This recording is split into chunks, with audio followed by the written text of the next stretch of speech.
Que Madrid está de moda, esto lo saben hasta en la China, pero esto no fue siempre así.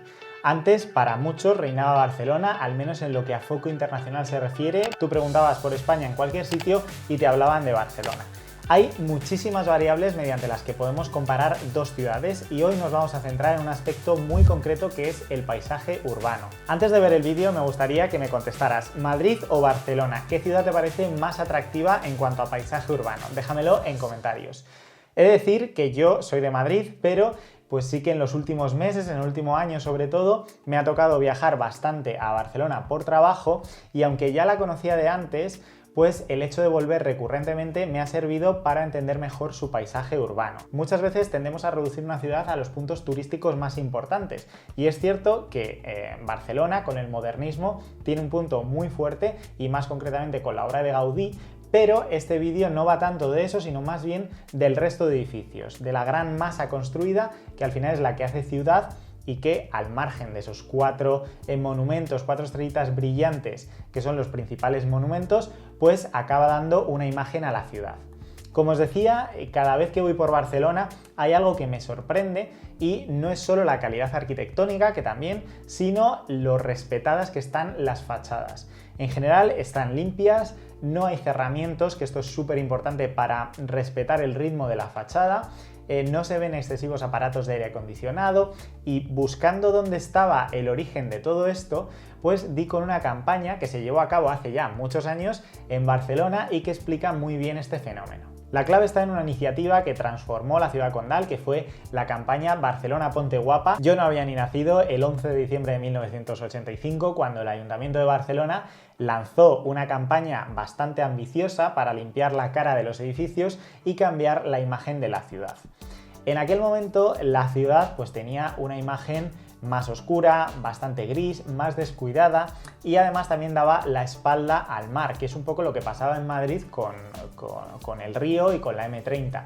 El entonces alcalde de Barcelona, Pasqual Maragall, impulsó un plan integral que no solo se centraba en las fachadas, sino también pues, en la recuperación de interiores de manzana, de medianeras, de azoteas, de vallas, además de mejorar también las condiciones higiénicas de los establecimientos públicos. Y esta campaña pues no solo tenía un propósito meramente estético, sino que formaba parte de un plan, de una estrategia pues de Barcelona para prepararse para los Juegos Olímpicos de 1992.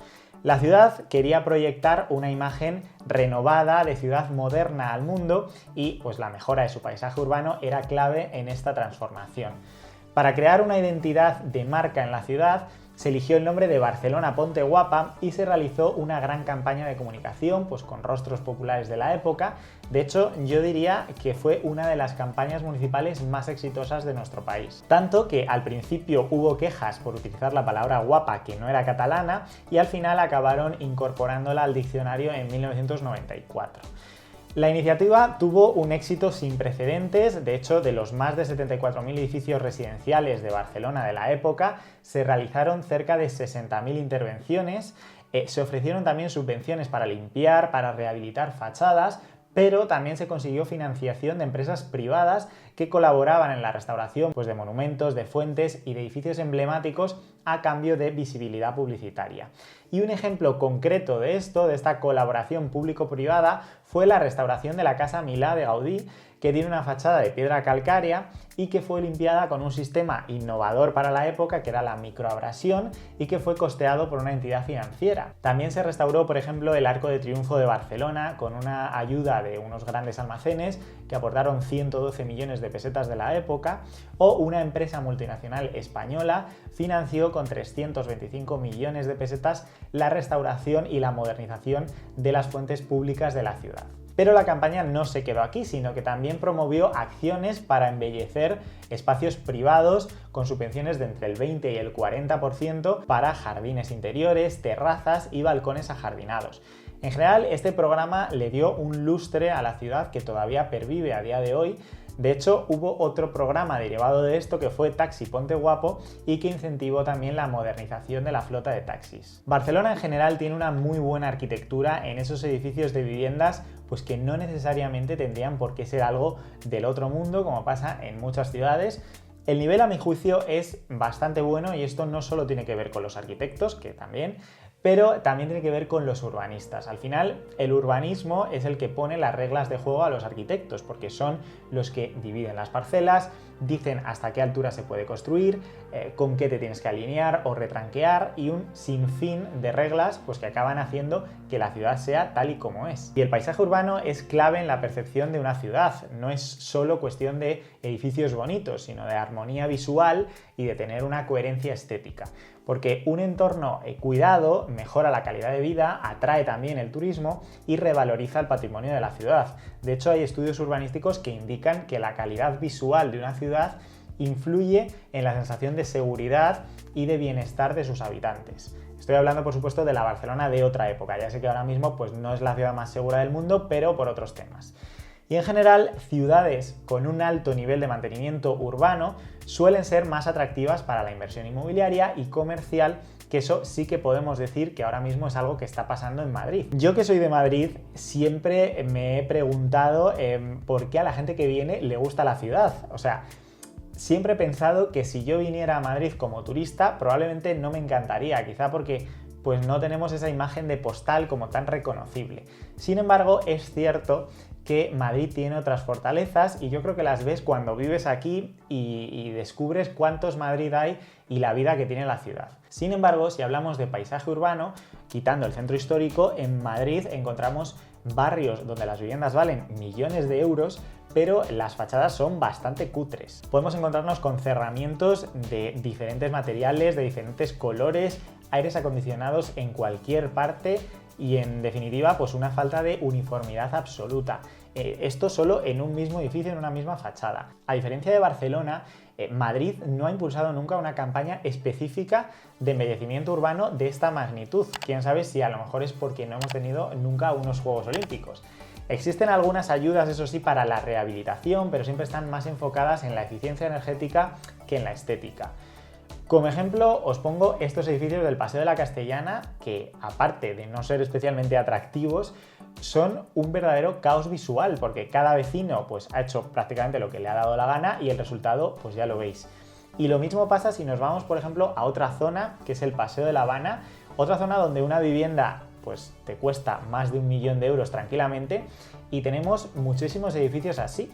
Cerrar un balcón o una terraza en la mayoría de los casos es ilegal. En España esta actuación está sujeta hasta 3 normativas diferentes que rara vez te coinciden en permitirlo.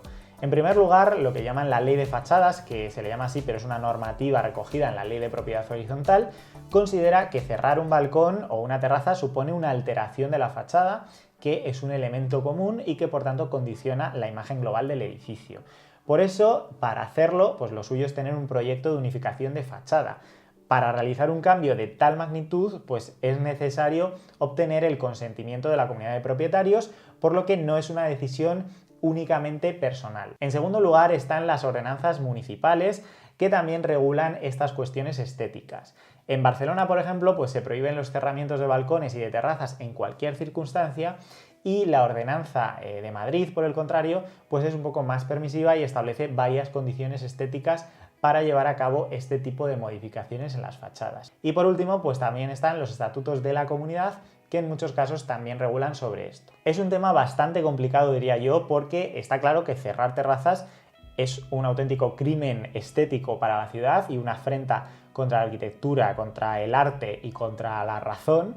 Y hasta cuando se cerraran todas las terrazas de un mismo edificio, seguiría quedando un resultado como raro, porque realmente sabes que eso no estaba pensado para ser así, queda como un añadido.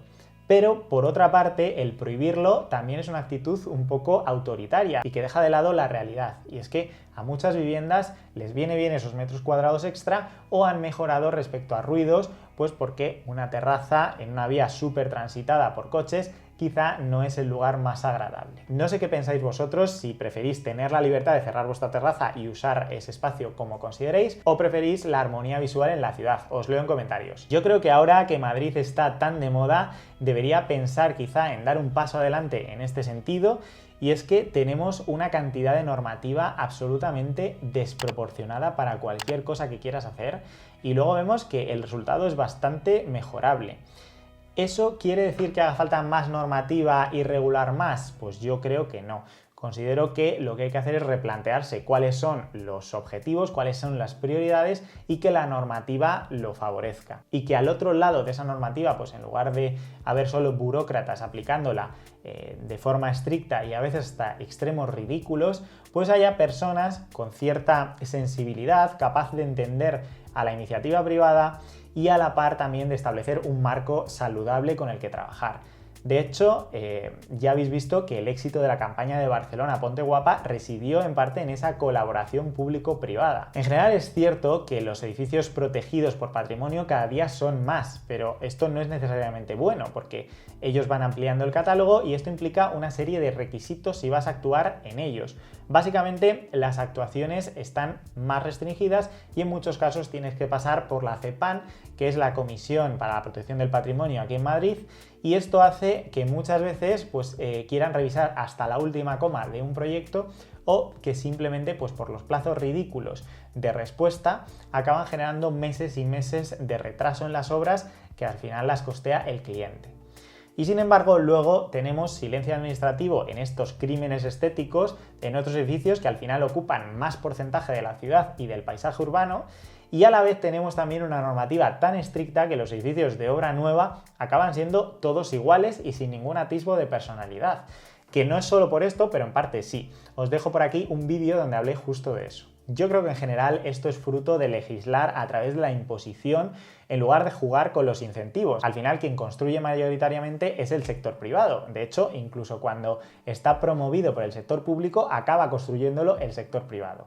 Y regular todo el rato como si el otro que tienes enfrente fuera tu adversario, pues la mayoría de las veces aniquila cualquier atisbo de genialidad y acaba repercutiendo en una peor ciudad para todos. Pero bueno, esto último es solo mi opinión. A ver vosotros qué pensáis, si os parece que es más bonita Madrid o Barcelona y sobre todo decidme por qué. Si se trata de la estética de los edificios o de otros aspectos que no hemos comentado, pero que hay miles también que influyen, pues como la limpieza de las vías públicas o el trazado de la ciudad, los parques, los jardines, hay mil cosas más. No olvides suscribirte a este canal y activar la campanita para más vídeos sobre arquitectura, urbanismo y sector inmobiliario y nos vemos como siempre en el siguiente vídeo.